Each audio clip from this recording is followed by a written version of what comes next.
Good morning, friends. It's me, Simon, YouTube channel. Simon Varghese, Instagram. Simon Varghese, Facebook welcomes you. Morning വോക്കാണ്. പ്രഭാതത്തിൽ മഴയുണ്ട്, കൊടയൊക്കെ പിടിച്ച നമ്മുടെ ആ ഒരു ഡിറ്റർമിനേഷനാണ്, തീരുമാനം. മഴയല്ല, വെയിലല്ല. ഞാൻ US-ലായിരുന്നപ്പം എക്സസൈസിന് മഞ്ഞിലായിരുന്നു. ഞാൻ സൂട്ടും കോട്ടും ഡ്രസ്സൊക്കെ ഇട്ട് ആരും ഇല്ലായിരുന്നു ആ ഗ്രൗണ്ടിൽ. ഞാൻ എക്സസൈസ് 1-2 മാസം ആയപ്പോഴത്തേക്ക് 10-16 പേര് അവരെന്നെ പഠിപ്പിക്കാൻ തുടങ്ങി, ഞാൻ അവരെ പഠിപ്പിക്കാൻ തുടങ്ങി. അത് അമേരിക്കൻ സിറ്റിസൻസാണ്. മലയാളം അമേരിക്കൻ സിറ്റിസൺ എല്ലാ രാജ്യത്തും ഉണ്ട്, ഇന്ത്യക്കാരും ഉണ്ട്. പക്ഷേ യൂറോപ്യൻസ്, ബ്രിട്ടീഷ് ഒറിജിൻ യൂറോപ്യൻസ് ആണ് അന്നവിടെ എക്സസൈസ് ചെയ്യാൻ ഒക്കെ വന്നത്. ഞാൻ പറഞ്ഞു വെച്ചാൽ നമ്മുടെ തീരുമാനമാണ് വലുത്. വെളുപ്പിനെ കിടന്ന് തുടങ്ങിയിട്ട് പത്രത്തിൽ ഫോട്ടോ വരേണ്ട കാര്യമില്ലല്ലോ. അങ്ങനെ ഒത്തിരി പേരുണ്ട് മണ്ടന്മാർ. ഇപ്പം നമുക്കറിയാം, നാടിൻ്റെ നാനാമുക്കിലും ഇപ്പോൾ ജിമ്മുകളൊക്കെ വന്നു, ആളുകൾ അതിലേക്കൊരു കോൺഷ്യസായി, ഹെൽത്ത് കോൺഷ്യസായി. We must love our body, we must love our life, mean time we must do some exercise എന്നൊരു പോളിസി വന്നു കഴിഞ്ഞു. നമ്മുടെ ശരീരത്തെ, നമ്മുടെ മനസ്സിനെ സ്നേഹിക്കുന്നെങ്കിൽ നാം ആവശ്യമായത്ര എക്സസൈസും നടപ്പുമൊക്കെ കൊടുക്കണം എന്ന ബോധ്യം എല്ലാവർക്കും വന്നു കഴിഞ്ഞു. എല്ലാവർക്കും വന്നു കഴിഞ്ഞാൽ കുറേ മണ്ടന്മാർ ഇപ്പോഴും കിടന്നുറങ്ങുന്നുണ്ട്. അവരുടെ പടമാണ് ഇടയ്ക്കിടയ്ക്ക് പത്രത്തിൽ വരുന്നത്. നിങ്ങൾക്കറിയാം, ഇവിടുത്തെ മരണനിരക്കുകൾ പരിശോധിച്ചാൽ കാണാം, 30-നും 60-നും ഇടയ്ക്കാണ് കൂടുതൽ വരുന്നത്. എക്സസൈസ് ഇല്ലാതെ ഹൈ കാലറി ഫുഡ് കഴിക്കുക. എന്തിനാ പാതിരാത്രിക്ക് പോയി തട്ടുകട ഇരുന്ന് ചിക്കൻ ഫ്രൈ ഒക്കെ നടിക്കുന്ന കാണാം. ഞാനിപ്പോൾ ഓർക്കും, എൻ്റെ ദൈവമേ, എന്നെ കൊച്ചു പിള്ളേരാ, അവർക്ക് രസം. അത് സ്ഥിരമാണെങ്കിൽ പ്രശ്നം, വല്ലപ്പോഴും കഴിച്ചാൽ കുഴപ്പമില്ല. സ്ഥിരമായി കൂട്ടുകൂടി ടർഫിലൊക്കെ പോയി രാത്രി വന്ന് ചിക്കൻ ഫ്രൈയും പൊറോട്ട അടിച്ചേച്ച് പോയി കിടന്നുറങ്ങിയാൽ ഉറക്കം അത്ര ശുഭകരമായിരിക്കത്തില്ല. ശാസ്ത്രീയമായ പഠനങ്ങൾ തെളിയിക്കുന്നത് വൈകുന്നേരം 6 മണിക്ക് മുമ്പ് ഭക്ഷണം കഴിക്കുന്നതാണ് നല്ലതെന്നാണ്. ഒരു എംറ്റി സ്റ്റൊമക്കുമായിട്ട് ഉറങ്ങുന്നതാണ് നല്ലതെന്നാണ് പറയുന്നത്. അതാണ് അതിൻ്റെ ശാസ്ത്ര തത്വം. പക്ഷെ നമ്മൾ ഓരോ കാര്യം പറഞ്ഞ് നീട്ടി 10 മണിക്ക് ഒക്കെ ഭക്ഷണം കഴിക്കുന്നവരുമുണ്ട്.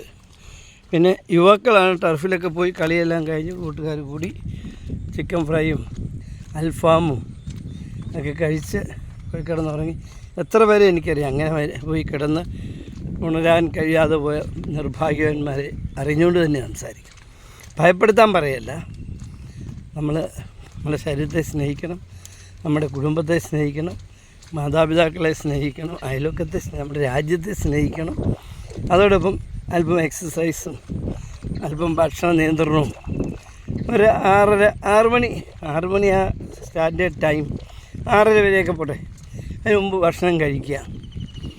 അതിനുശേഷം നമ്മുടെ കാര്യങ്ങൾ കഴിഞ്ഞ് പ്രാർത്ഥനയൊക്കെ കഴിഞ്ഞ് കിടന്നുറങ്ങാം. അതൊക്കെ 10-10:30 ആയിക്കോട്ടെ, കുഴപ്പമില്ല. ഭക്ഷണം കഴിക്കുന്നത് 6:30 മുമ്പായിരിക്കണം. അതാണ് ഹെൽത്തി ഡിഷ്. ഓക്കെ, എനിഹൗ ഞാനൊരു ചാനലിലൊരു ചർച്ച കണ്ടു. അബദ്ധവശാൽ ഇങ്ങനെ വന്ന് കണ്ടതാണ്. എന്നുവെച്ചാൽ ചാനലിൽ ചർച്ചകൾ അധികം കാണാറില്ല. നമ്മുടെ 24 ചാനലിൽ തമ്മിൽ ഇന്നലെ ആർട്ടിഫിഷ്യൽ ഇൻ്റലിജൻസിനെ പറ്റിയൊരു ചർച്ച. അതും വലിയ വലിയ എഞ്ചിനീയർമാരും സോഫിസ്റ്റിക്കേറ്റഡ് പേഴ്സൺസും ട്രസ്റ്റ് വർത്തി വണ്ണമൊക്കെ ആയിരുന്നു. അതുകൊണ്ട് ഞാൻ കുറച്ച് നേരം കേട്ടുള്ളൂ. പക്ഷെ അത്ഭുതപ്പെട്ടു പോയി. നമ്മുടെ രാജ്യത്ത് വന്ന മാറ്റങ്ങൾ, നമ്മുടെ രാജ്യത്ത് നടന്നുകൊണ്ടിരിക്കുന്ന കാര്യങ്ങൾ, നമ്മൾ ബദ്ധശ്രദ്ധരാകേണ്ട കാര്യങ്ങൾ, എല്ലാ കാര്യങ്ങളിലും ആർട്ടിഫിഷ്യൽ ഇൻ്റലിജൻസിൻ്റെ കടന്നുകയറ്റം വന്നു കഴിഞ്ഞു. നിങ്ങൾക്ക് കഴിയുമെങ്കിൽ റിപ്പീറ്റ് വരികയാണെങ്കിൽ ഒന്ന് കാണണം, ഞെട്ടിപ്പോവും. നമ്മുടെ പഠനം, അറിവ്, നിരീക്ഷണം ഇതൊക്കെ എത്ര പുറകിലായിപ്പോയെന്ന്. അതായത് റെഫറൻസൊക്കെ അത് ഞാനും ഉപയോഗിക്കുന്നുണ്ട്. വിതിൻ സെക്കൻഡ്സാണ് നമ്മുടെ ഇതിൽ വരുന്നത്. വിരൽത്തുമ്പിൽ വരുന്നത് ആർട്ടിഫിഷ്യൽ ഇൻ്റലിജൻസിൽ കൂടെ. കാലം മാറി. നമ്മൾ മണിക്കൂറുകളെടുത്ത് ഗവേഷണം നടത്തി നോട്ട് കുറിച്ച് നടത്തിയിരുന്ന പ്രഭാഷണങ്ങൾ, നമ്മുടെ സുകുമാർ അഴീക്കോടിനെ പോലെയൊക്കെയുള്ള വലിയ വലിയ പ്രഭാഷകന്മാർ, അവർ ദിവസങ്ങളും മാസങ്ങളുമാണ് ഓരോ നിരീക്ഷണത്തിന് ചെലവഴിച്ചത്. പക്ഷേ ഇപ്പോൾ എന്താ, മൊബൈൽ എടുക്കുന്നതിന് തന്നെ ഒരു എൻജിനീയർ, ഒരു ലൈസൻസ്ഡ് എൻജിനീയർ, അയാളുടെ ഡ്യൂട്ടീസ് ആൻഡ് ലയബിലിറ്റീസ്. നമ്മളൊരാളെ ഒരു പ്ലാൻ വരയ്ക്കാൻ ഏൽപ്പിക്കുമ്പോൾ അതിൻ്റെ കടമകൾ എന്താണ്, ഒരു സെക്രട്ടറി എന്നല്ല എനിക്കറിയാം. എന്നിരുന്നാലും മോഡിഫിക്കേഷൻ വന്നതെന്നറിയാം. ഞാൻ ചുമ്മാ ആർട്ടിഫിഷ്യൽ ഇൻ്റലിജൻസ് അയച്ചു, what are the duties and liabilities of a licensed engineer എന്നടിച്ച ഉടനെ അവരാ പൂർണ്ണമായ വിവരങ്ങൾ, പഞ്ചായത്ത്, മുനിസിപ്പാലിറ്റി, കോർപ്പറേഷൻ, അവിടുത്തെ ലൈസൻസിലെ ഡ്യൂട്ടീസ് ആൻഡ് ലയബിലിറ്റീസ്, ഒരു പ്ലാൻ വരച്ച് എന്തെങ്കിലും പ്രശ്നം വന്നാൽ അയാൾക്കുള്ള ചുമതല, നടപടി അതുവരെ അതിൽ മെൻഷൻ ചെയ്തിരിക്കുക. അപ്പോൾ അത്രമാത്രം നമ്മൾ കാലങ്ങളെടുത്ത് പഠിച്ച കാര്യമാണ്. ഇപ്പോൾ നിങ്ങൾക്കൊരു ഡൗട്ട് തോന്നുകയാണ്, what is distance provided for a commercial building in a sense of so and so road, width of so and so എന്നടിച്ചാൽ അത് ശരിയാണോ ഇല്ലെന്ന് അന്നേരം തന്നെ ആർട്ടിഫിഷ്യൽ ഇൻ്റലിജൻസ് പറയും. ഒരു ആശുപത്രി അല്ലെ ഒരു കൺവെൻഷൻ സെൻറ്റർ, അതിൻ്റെ പാർക്കിംഗ് എത്രയാണ്, അല്ലെ അതിലേക്ക് വരുന്ന റോഡിൻ്റെ വീതി എത്രയാണ്. വീതി കുറഞ്ഞ റോഡിൽ കൺവെൻഷൻ സെൻറ്റർ വെക്കാൻ പറ്റത്തില്ല.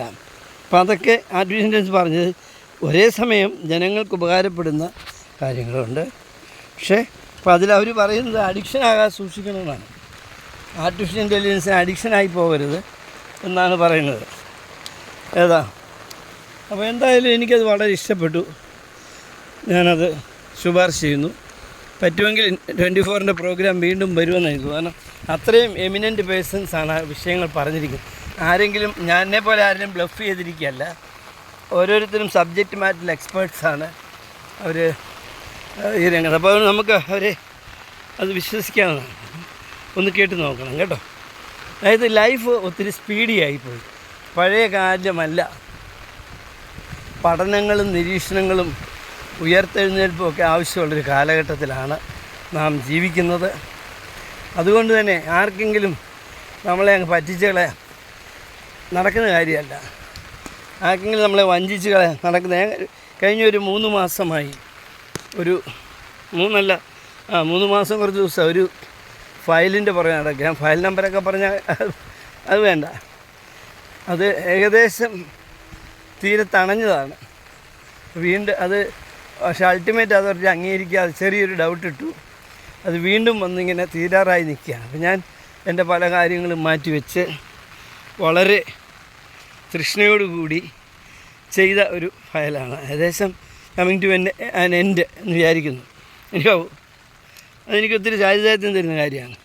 കാരണം അതിൻ്റെ ഡിസൈൻ എഞ്ചിനീയറുടെ പേര് നടപടിയെടുക്കണം എന്ന് വരെ എഴുതി നടപടി പോകുന്ന സമയത്താണ് ഞാൻ ആ ഫയലിൽ എത്തപ്പെടുന്നത്. അത് നമുക്ക് ഏറ്റവും വേണ്ടപ്പെട്ട ഒരാൾ പറഞ്ഞു മതി. എനിക്ക് സമയമുണ്ടായിട്ട് ഞാൻ പിടിക്കുന്ന ആളല്ല, അത്രയും തിരക്കാണ്. പക്ഷെ എന്നിരുന്നാൽ ഞാൻ അതിൻ്റെ പുറകെ പോയി. പക്ഷേ ഇത്രയും സമയം എടുത്തു അതിൻ്റെ കുരുക്കഴിക്കാനും. എൻജിനീയറുടെ പേര് അതിൻ്റെ ആർക്കിടെക്റ്റിൻ്റെ പേരിൽ നടപടിയെടുക്കാൻ വരെ എഴുതി വെച്ചിരുന്ന ഫയൽ ആദ്യം അത് ക്ലോസ് ചെയ്തു. പിന്നെ ഒന്നൊന്നായി പ്രശ്നങ്ങൾ സോൾവ് ചെയ്തു. അവർ പറഞ്ഞ പോലെ കാര്യങ്ങൾ ചെയ്തു, ക്രമപ്പെടുത്തി ലാസ്റ്റ് വേണ്ട. എന്തായാലും ഒരു കാര്യമുണ്ട്, ഇതെല്ലാം ചെയ്യുമ്പോഴും നമുക്ക് ഒരു സന്തോഷമുണ്ട്. സമൂഹത്തിന് വേണ്ടി എന്തെങ്കിലും ചെയ്യാൻ കഴിയുക, അത് ദൈവം തരുന്നൊരു അവസരമായിട്ട് നമ്മൾ കരുതുന്നത്. ഒരാൾ വന്ന് പണ്ടൊരു ഇൻഡസ്ട്രിയലിസ്റ്റ് എൻ്റെ വീട്ടിൽ വന്ന് ഞാൻ ഇപ്പോഴും ഓർക്കാം. ഈ അടുത്ത കാലത്ത് മരിച്ചുപോയി. അദ്ദേഹം അന്ന് 40 ലക്ഷം രൂപ മുടക്കി ഒരു കമ്പനി തുടങ്ങി. അതിന് കറണ്ട് കണക്ഷൻ കിട്ടുന്നില്ല, പലവിധ കാരണങ്ങൾ. ഇപ്പം എന്നോട് ഒന്ന് പറഞ്ഞു, എന്താ ചെയ്യുക? ഞാൻ പറയാം, നമുക്ക് എന്നാ കറണ്ട് കണക്ഷൻ കിട്ടിയാൽ പ്രശ്നം തീരുമോ? നിങ്ങൾ എത്ര പേർക്ക് ജോലി കൊടുക്കും? ഒരു 10-400 പേർക്കെങ്കിലും പരോക്ഷമായും നേരിട്ടും ജോലി കൊടുക്കും. അത്ര മാത്രമേ ഉള്ളൂ.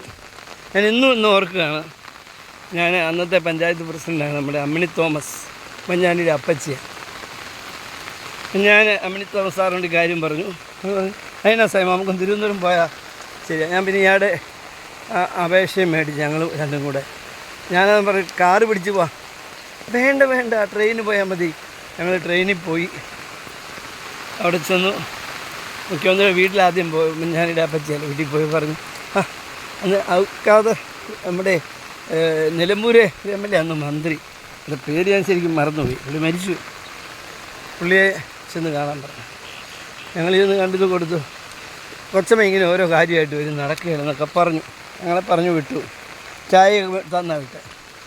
പക്ഷേ ആ കണക്ഷൻ വിതിൻ ഫ്യൂ മന്ത്സ് എല്ലാ തടസ്സങ്ങളും നീങ്ങി അവർക്ക് ആ കണക്ഷൻ കിട്ടി.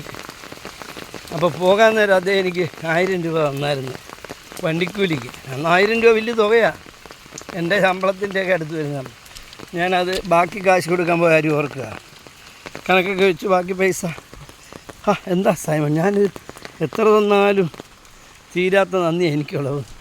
ഞാൻ പറയാം, എൻ്റെ പൊന്നെ സാറേ, പൈസയ്ക്ക് വേണ്ടിയല്ല, ഇത് അങ്ങ് പറഞ്ഞല്ലോ 1400 പേർക്ക് ജോലി കിട്ടും,